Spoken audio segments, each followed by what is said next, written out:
Hi friends, good morning सर्वांना. मी सीमा आणि सर्व आवरलं, ऑफिसला चालले. तर तुम्ही बघू शकता आज तर माझ्या चेहऱ्यावर वेगळंच टेन्शन होतं.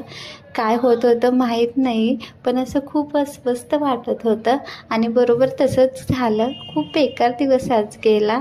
त्यानंतर बघा किती ट्रॅफिक आहे जाताना वगैरे. त्यानंतर ऑफिस सुटल्यानंतर पण एवढंच ट्रॅफिक होतं. कधी हा प्रॉब्लेम सॉल्व होणार आहे काय माहिती.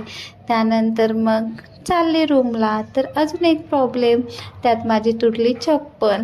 तर दरवेळी मी कमी किमतीची घेते, ह्यावेळी म्हटलेलं थोडं जास्त ट्राय करू. तर बरोबर माझी ही चप्पल तुटली. जेव्हा मी कमी किमतीची घेते तेव्हा बरोबर टिकते. असंच मी विचार करत बसलेली. तुमच्या बाबतीत पण असं होतं का, मला नक्की कमेंटमध्ये सांगा. आणि तर असं होतं माझा आजचा दिवस. बाय सर्वांना.